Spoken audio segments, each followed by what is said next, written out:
I invite all of you to speak up, to join in the conversation, to ask questions, make your opinions known, so on and so forth. Because I come to this as a contemporary art curator with a specialty in photography and new media and installation. To be totally honest, I am completely new to a study of Inuit art. Which is a hard thing to admit in front of a whole room of people who've come to see us speak, but it's true. And my interest in Inuit art has come about from a visit to Dorset Fine Art that happened in the summer, which we'll talk about in a moment, and really got me fired up about the work that is being made in the Arctic and has been made in the Arctic for decades. And I'm talking about works that I didn't know about. I mean, these are, as we were leading up to the show, I mean, this is not a kind of dancing bear tradition. These are works that are urgent and immediate and compelling in so many ways. So just as another... And I think your choice of, the etching plates and the stone cut and the fabrics from the 60s was also very interesting because, again, this is stuff that is archive-worthy and not some of the things that we circulate the same way that we do the more contemporary current work. Yeah, and I was kind of amazed that those textile works had never been shown. We literally pulled them out of a Tupperware container from Dorset, and I would have sworn a lot, I imagine, knowing me. And I was we laid them out on the floor, and I couldn't even believe what I was looking at. These really extraordinary works, and the diversity of work that was happening was something really new to me. So maybe this is a good point for you to talk about what you do at Dorset and your experience with the Inuit arts. That would be great. Thank you, Mia. And thank you, everybody. This is amazing to see so many people again on a Saturday afternoon, quite chilly out there. And a lot of faces I recognize, so good to see you again. A lot that I don't, which is actually really amazing because this is kind of what we'd like to do, is extend to new family members, let's say. And as Mia indicated, she's very new to this, as am I. I am not an expert in Inuit art. It's not something that I had scholarship in. And this has only been a little bit of a 3-year journey for me. It's, as Mia, expressed, it's a very, very compelling milieu, and one for me that's been so engaging, and one for me that I feel very strongly about. And I'm not really somebody who is an activist by heart, but this is the kind of thing, spending time in the community, working with the artists, understanding the challenges. This is something that I feel very strongly about. And what I thought I might do is thank you for, producing this. The extended team at the Drake Hotel has been absolutely amazing, your commitment and expertise. And of course, I just want to extend by name Jeff Stober, who's the impresario of this place, and who has not only made this a hospitality hub, but also a cultural hub since the very beginning. So I think we're all grateful, those that spend time on Queen Street, to have this. So by way of an introduction, I thought I might just give a little bit of a PowerPoint. I'll try to make it quick because I have a tendency to talk, so you can just pinch me if it's going on too long or you see people fading. Yeah. And I thought I might start a little bit by, I started my, what happened here? And technology fails us already. Oh, hang on here. I'm going to do this. So I began in the contemporary art world in Toronto. So this, of course, is a major departure for me. And the let me just see here. You set that up, and I'm gonna give you a bit of a background on the exhibition. So thank you. Yeah, it's all right. You do your thing. So Will mentioned Queen Street and and my excitement about seeing this work and seeing something that was so fresh and so different than, and I mean, my whole life is looking at art. That is what I do every day. I research every day. I am so completely immersed in it. So to come across something that was so surprising and so fresh was really exciting to me. And this is a big year for Canada.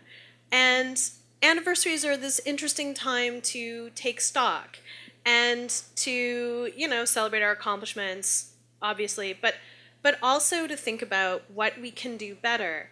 And so as a curator, it was really important to me to start this year with an exhibition that looked at this like vital community within Canada, this art making community that is making important work that, I think, and will get to this, and I'm all about stealing all of his conversation points, so I'm doing a good job so far. Yes. That, in some ways is more recognized outside of Canada, I think, than within Canada. And, I was like, as someone who's kind of obsessed with art, if this is this new to me, what does that mean to audiences in Toronto? And for those of you who don't know, I've been curating here for 10 years, so I think about this place all the time. And, we get upwards of 10,000 people through our doors a week. And part of what I find, part of what keeps me here as a curator is I love to address this space and address this incredibly wide audience of people who come in every day. And I always want to show them something different. I want to show them something they've never seen before, to give them an opportunity to come out of themselves a little bit. So the structure of the exhibition is really about this introduction and this education to art making in the Arctic. And which is why we're showing the plates. I thought it was really important to give people a sense of how these things are made. Like, when you look at that stone cut in the front window, like, can you imagine what it's like to handle that thing?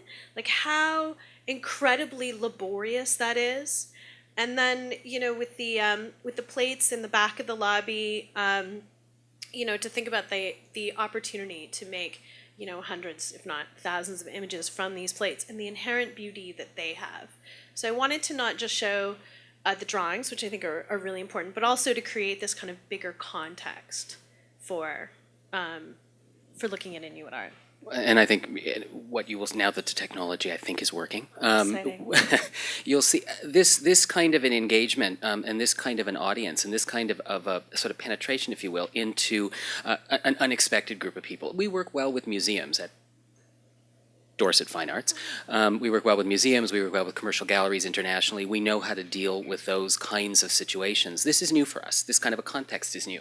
Having this kind of an audience is new, and that's become an important part of some of the functions that we're trying to undertake at the office. And Dorset Fine Arts has been around since the 70s. It's the marketing arm of the West Baffin Eskimo Co-Operative. Our head office, as I like to say, is in Cape Dorset. Our satellite location is here in Toronto. This is just an image of the offices. It's a gallery space, it's a resource center, an archive. It's also a social space. And this is sort of an example of some of the hosting that we do quite extensively. And again, much like this, we're bringing people who are from the Inuit art world together with people who may not be, those who are familiar with us, with those who aren't. And that's kind of a nice thing. As an archive, we're also kind of a first point of contact for many of the artists who travel out of Cape Dorset. And so we do host visiting delegations from Cape Dorset and give them entry into the south, so to speak, and connect them with their colleagues here. And this is Papiara Tukiki with the head scarf, and the younger artist is Saimaiyu Akesuk. You will hear from her if technology cooperates from the Arctic today.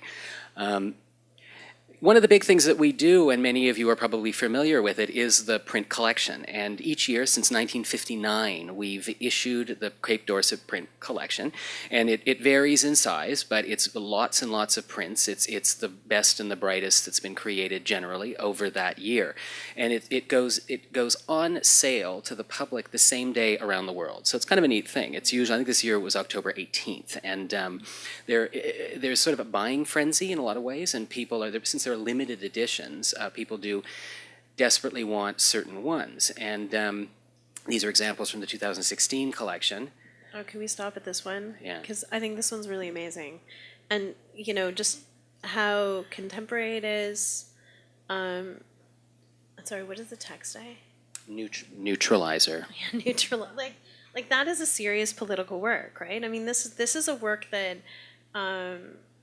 and this was one of those images that like really kind of stopped me in my tracks when the first time that I was at Dorset, and yeah, I think it's a really powerful piece. And it is, to your point of the stone cut. This is a stone cut, so the details of actually being, and you do have to experience it in person to understand how complex it is, but all of the details, all of the gestures have been carved out of a piece of slate, so it's an enormous task and months of work just to create the matrix. Again, another piece from the collection this year. And interestingly, as an example of sort of one of the ad hoc projects that we are now participating in, this is the sort of celebrity green room at TIFF this year, which is at Roy Thompson Hall. So it wasn't a public project.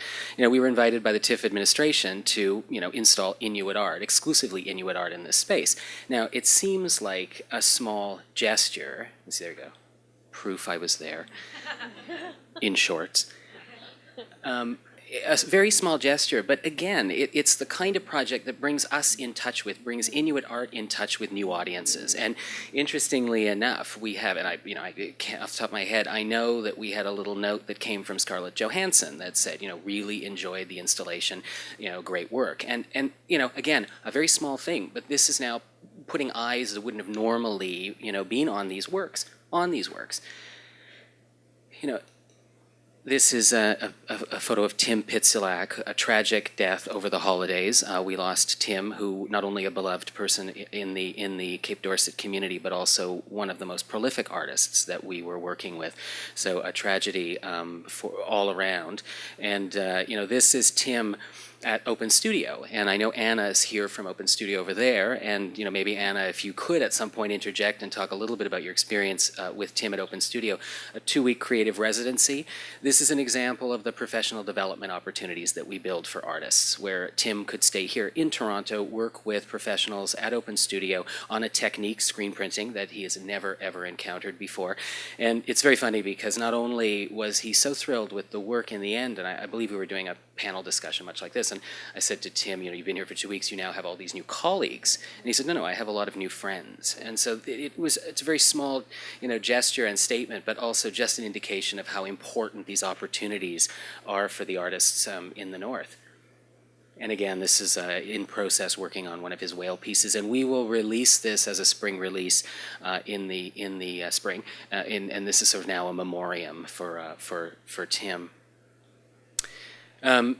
We were talking a little bit about, Mia, you were saying that this work is very popular in the world, and it is internationally, and this is the facade of the Brooklyn Museum. We have an annual relationship with the Brooklyn Museum. It's an artist residency and symposium, again, not unlike this. And this is this year's symposium it's called the Forum, and it's part of the Elizabeth Sackler Center for Feminist Art.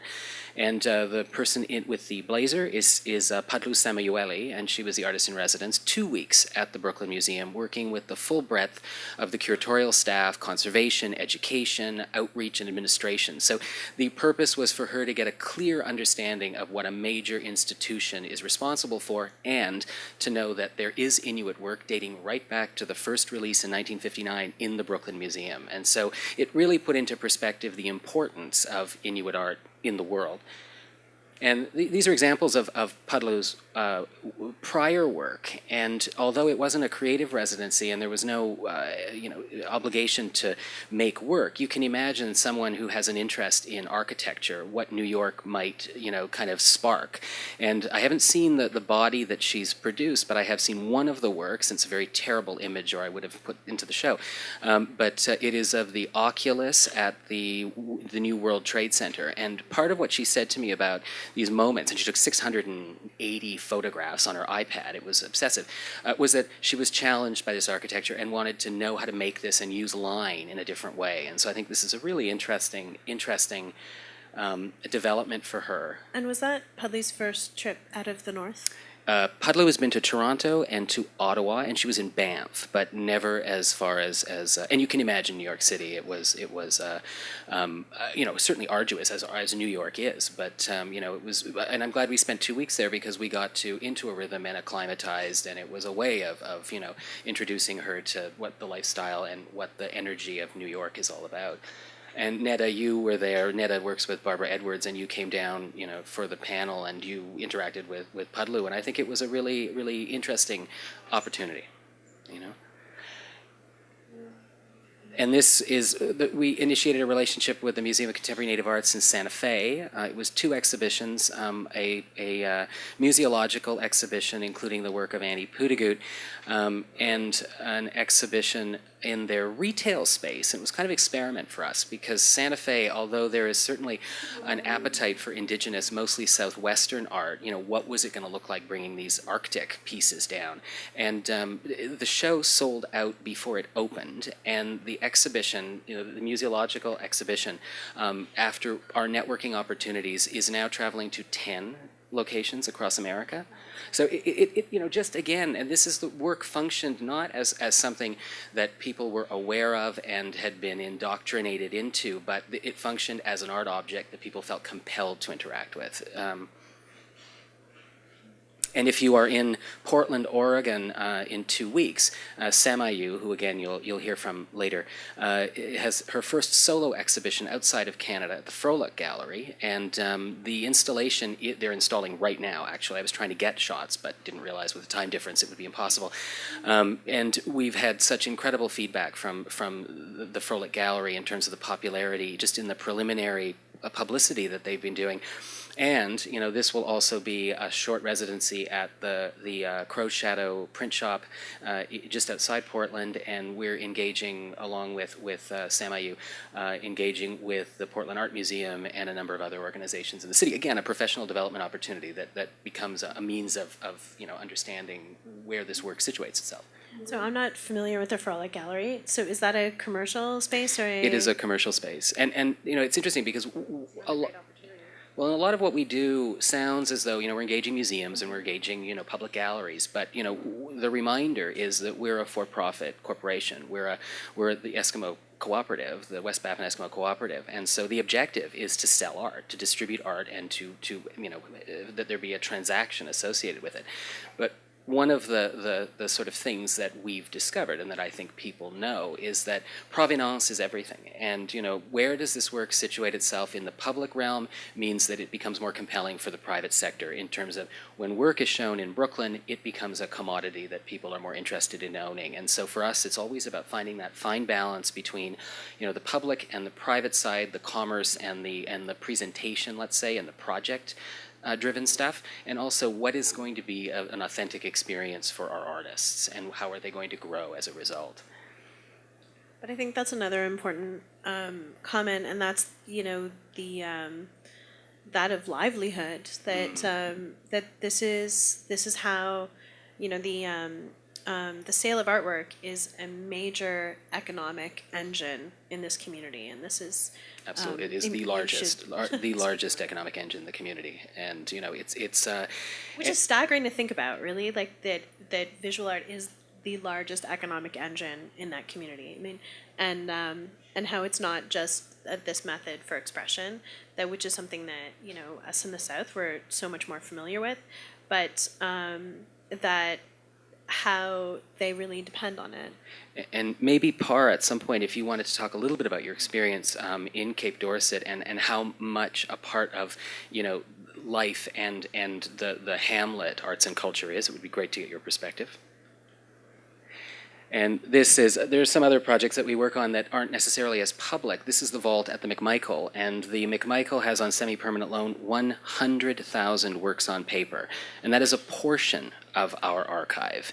And not only is this there for research purposes and, of course, conservation purposes, but it is also destined for digitization. And we'd like this to be available internationally as a research tool, but also to draw from for virtual exhibitions and that kind of thing. You can imagine how onerous this is, but also gives you a perspective on the level of production that's this small place has been responsible for. And does this too go back to 1959? It does, yeah, and even before, depending on some of the pieces. And one other, again, project that will be public but is less public now is the campaign to build the Kinngait Cultural Centre in Cape Dorset. Currently, there isn't the kind of convening space that there should be in Cape Dorset to host visitors and to host the community, to exhibit work.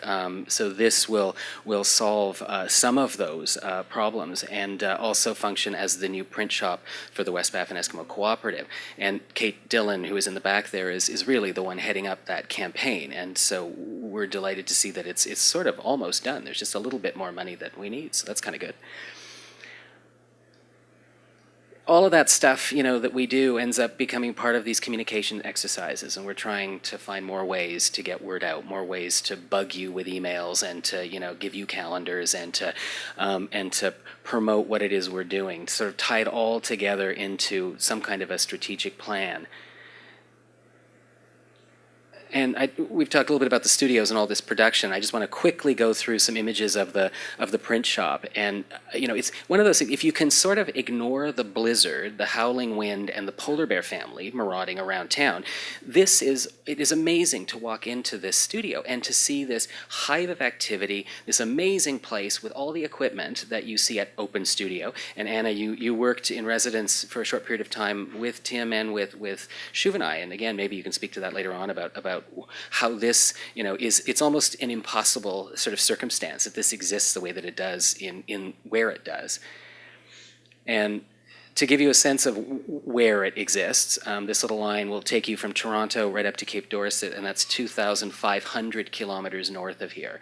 So I think everything that you talk about in terms of Cape Dorset and what happens there, I think, is always for me with these two, with the kind of context of how far it is, how remote it can be. And this, I'm just going to shoot through these to give you a sense of what the studios look like.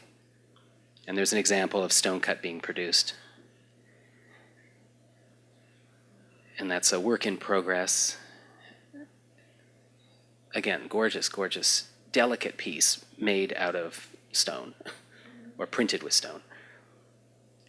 And, there's a lot of stuff that we do in the world, and we take artists to places, and we bring art to places, but one of the other important functions for us is to bring delegates from the rest of the world up to Cape Dorset. I think seeing the work being produced, where it's being produced, it gives it context and gives it importance even further than what one may recognize if they didn't have the experience. This is the delegation from the power plant, and I had the thrill of taking the power plant up in November, and you'll hear from Gaëtane, who will speak later, and I'm sure she'll mention some things about that trip. And it's, if you can look up when I'm not reporting to my board, or when I'm, not writing memos, or when I'm not doing a conference call here, and look up and see what's around you, it is truly a spectacular place.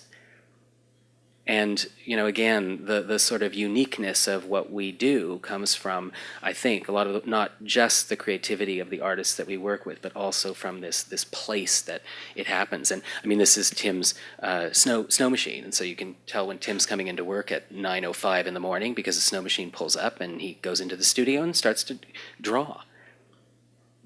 And that building in the back is one of the original studios. So these would have dated back to the late 50s, and tiny, tiny little places. And again, extraordinary work being produced out of these tiny, tiny little structures. And these are all images you can see, probably not at the very back, but you can see that each one has a name underneath, and these are actual images from the delegates from the power plant who visited Dorset in November. And so I thought it was kind of interesting to capture what they saw.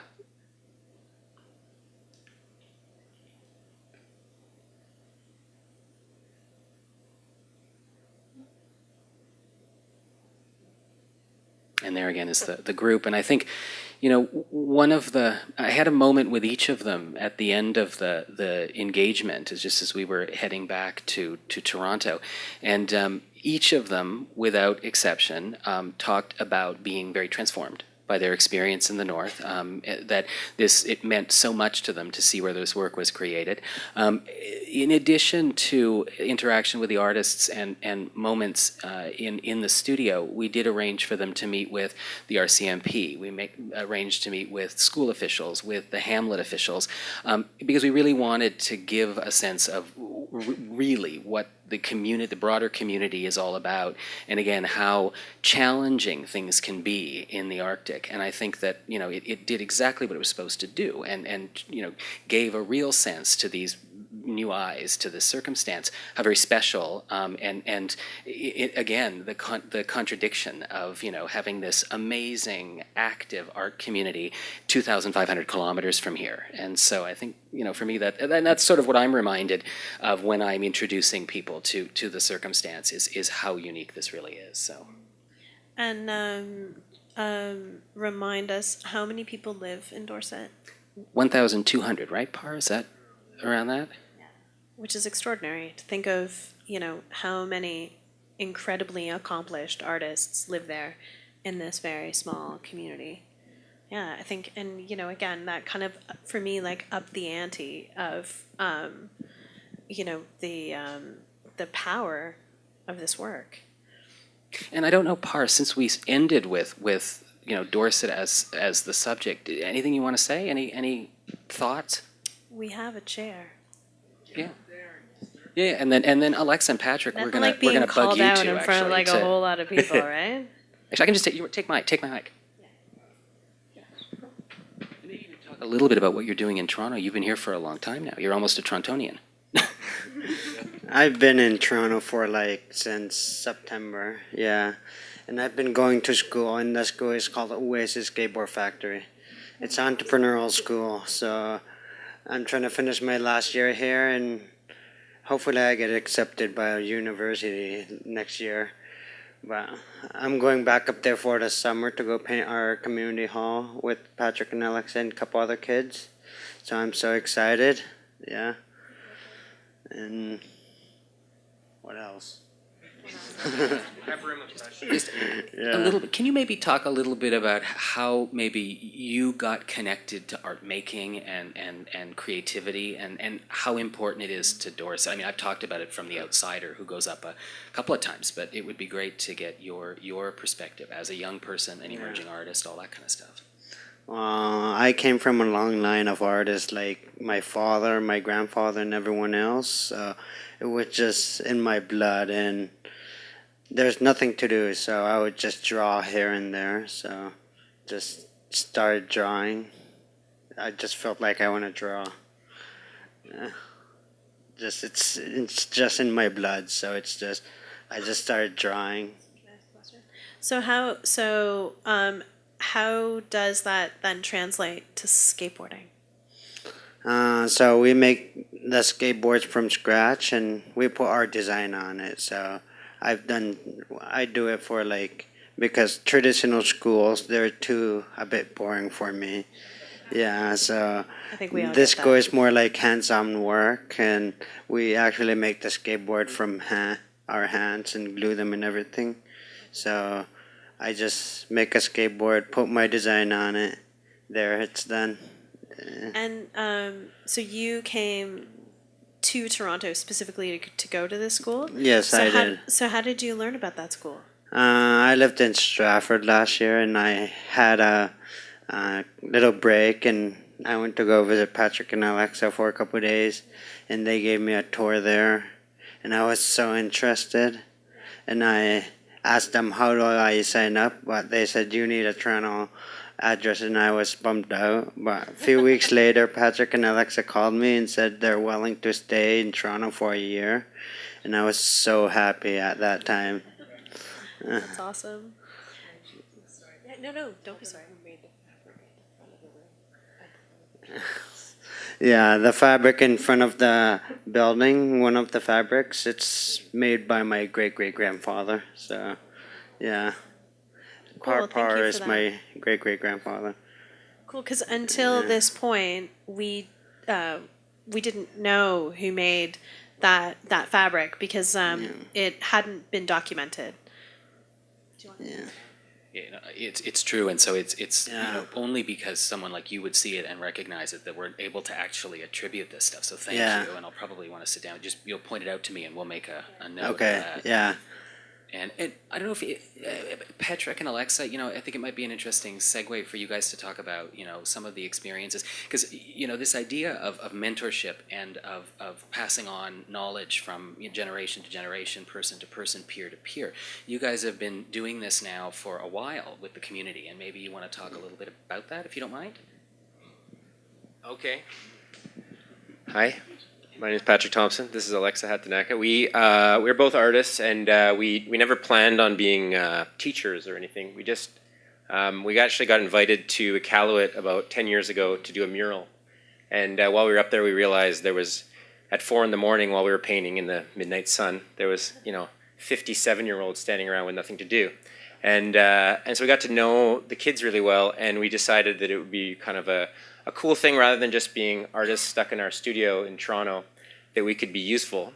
And we decided to continue doing what we do and try and find different ways of using our passion, which is Alexa's a printmaker. She was a resident at Dorset at the West Baffin Eskimo Co-op. And I'm a painter. So when we were up there, we did a little fundraiser through Indiegogo, and we met Par actually the first year. That was 4 years ago when you were in grade 9, right?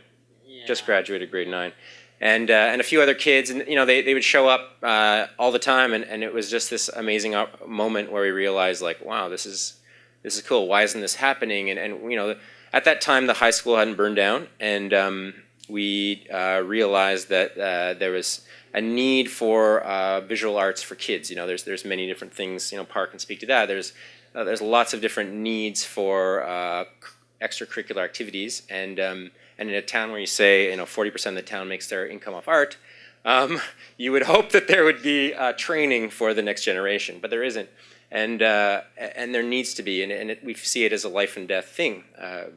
Maybe you want to speak about that, like, I don't know, not to put you on the spot here, but how has it been making art and doing stuff? We've made a big mural with these guys. Par actually did a mural of his grandfather carrying a giant snowmobile on his back, and a heap of all kinds of amazing things with 3 other guys 2 summers ago. That's at the corner of King and Church. It's 60 feet tall. I don't know. You want to speak? I don't want to talk too much. So. No, but yeah, if you have a chance, go check it out. It's 50 feet tall, and Par's pieces at the bottom. It's really phenomenal, and it's just exciting for us. The youth are super interested in new art mediums that their predecessors wouldn't have known about or had access to, and now the kids are interested, but there's not a way for them to access those materials or training. So that's what the gap we're trying to fill, and we've just really fallen in love with this community. As you said, the people from the power plant went up, and there's just this instant connection for the people that would love that kind of thing, and we've fallen in love with this place. And hopefully through projects that we're doing with the youth and them sharing their culture and their community, more people down south can have more of a intimate connection with that place, because Canada could do a lot better with more of a connection. So if you want to check them out, Embassy of Imagination is our crew name. Yeah. So yeah, it helps a lot because people from my community actually like visitors, and they go visit them sometimes, as Manumi does and stuff. And there's not much to do up there, so art just keeps them busy and doing stuff, and they're happy making stuff, letting go the weird stuff that's in their mind.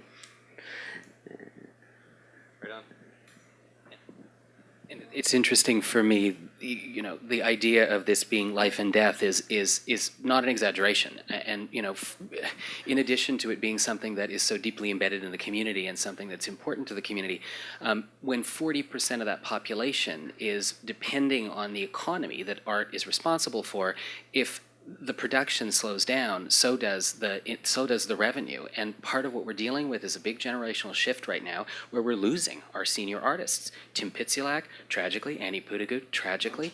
Before that, it was before that, it was Hotak. It was many others that we're starting to lose, the icons of Inuit art. And so, what you're doing to kind of motivate a new generation to continue to engage in a very meaningful way is the thing that's going to make sure that we're able to do our job down here. So, I think that's a really important role that you're playing. Did you want to call an open studio? Oh yeah, Anna, maybe you could talk a little bit about, because you're sort of the person in the room who's worked with us on professional development opportunities for the artists. And do you mind saying a few words about what Open Studio does and how that relationship, I think, was a really interesting, fruitful one for both sides? We also have another mic if you want. Stand here. I don't want to sit on the stage. I thought I was here just on a Sunday. Yeah, right. Hello, everybody. Thanks for jumping in. Yeah, no problem. So I work for Open Studio. I'm the technical director there. So we're a not-for-profit printmaking space. We work out of 401 Richmond. So we do a lot of collaborative projects in print. We also rent space to artists in Toronto who are printmakers. It's a 5,000 square foot studio. It's pretty amazing. If you haven't been there, come check us out. So last spring, was it? Yeah. Last spring we had the amazing opportunity, thanks to DFA and Will, to work with Tim Pitsilak in a collaborative manner. So Tim came down and worked in the studio with us and one of our senior screen printers, and basically created two screen prints from start to finish in the studio. So he worked, you saw some pictures actually of him working on our big light table, and he worked from 9 a.m. to 5 p.m. Creating the drawings for the screen prints. And then our printers were able to translate those into 2 large-scale screen prints. And I think the amazing thing about that was the collaboration between our studio here, Tim as an artist, our print community, our Toronto community, and just to see that print unfold in the studio with Tim, it was an amazing, amazing project. What else can I say? That's great. Thank you. Yeah. Do you have any other questions? Or? And speaking of questions, Actually, I have a question. Are you guys continuing this relationship? Are there other artists who will come and take part in Open Studio? That's the idea. Yeah, the hope is that will happen. I got to go up actually this fall and again spend more time with Tim up in the studio. And part of that was to be able to interact with the artists in Cape Dorset, see the studios, which are just like mind-blowing. To see the equipment in that space and think of how far it has to travel is really, really, it's an incredible experience to be there, to see the stone carvers with their nose right down to the stones carving every single day, to see the lithographers, to see the people who come in and draw, and the work produced there it's amazing. And so hopefully we'll be able to continue that collaboration and partnership and either go up to Cape Dorset or bring an artist back down to work in the studio. Yeah. Absolutely, and the production and this professional development, function that we're trying to sort of inhabit is such an important part of us creating work that we can then sell. And I'm wondering if you could maybe pass the microphone over to Neda from Barbara Edwards Contemporary, because this is also, we've had a lot of we have committed galleries around the world who exclusively sell Inuit work, or it's within an indigenous art milieu, and that it's sort of part of that. It's in a box in a way, and described as that, and that then the language is associated with that kind of framing. But you also visited Dorset Fine Arts, and again, you're coming from a background that has nothing to do with Inuit art, and Barbara Edwards. I'm glad to see you guys aren't experts too. Exactly. I don't feel as bad. Self-proclaimed unexperts.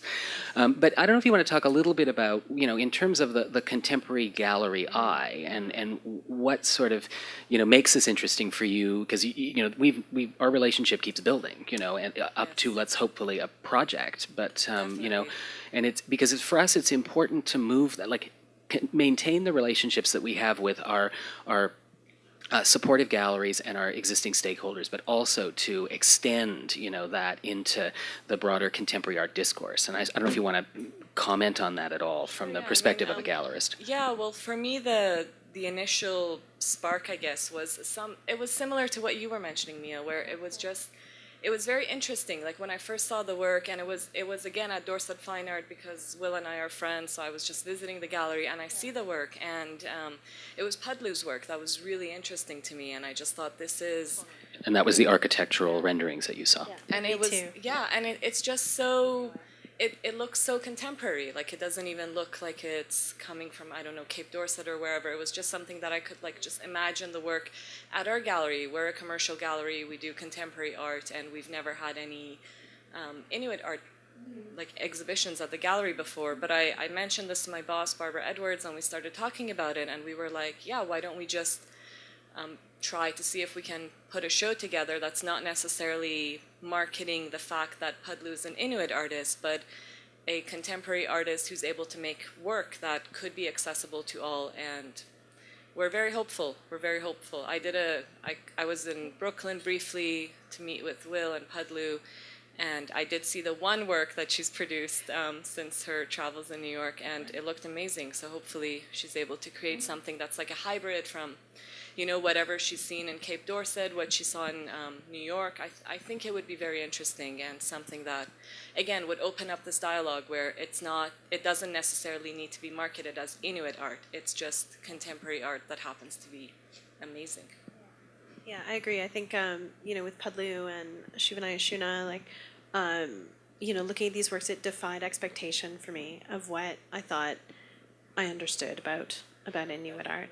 Think about it. The way that things are shifting in Dorset, it's hard to conceptualize and to articulate a business plan around that. When we're on the one hand dealing with, the loss of a generation of artists, we're dealing with how do we cultivate a new generation of artists. How do we then take all of these bricks and mortar galleries that we used to rely on disappearing, because again, that's a generational shift as well, where it's kind of like, oh God, they're gone now. And literally it happens. I'm exaggerating by saying monthly, but it's true to an extent. And so really there's been a lot of the function that I play specifically is outreach, communications, cultivation, and determining what these new opportunities look like. And one of the challenges is, suddenly, Par, your expectations have changed as a new generation, artist from Dorset. And as I mentioned, the system that we work with hasn't changed. And so part of what, again, what I have to sit back with is sort of thinking, how do we make sure that we can accommodate you? What are the things that are your priorities, and how do you want to work, and how can we amend ourselves to do that? Because sure, the system has been doing this for years and it's been largely successful. Is it problematized? Sure. Do we play an intermediary role that is sometimes a problem? Sure. And I think that's what, one of the considerations in a sort of re-envision of what we're doing is going to be very important.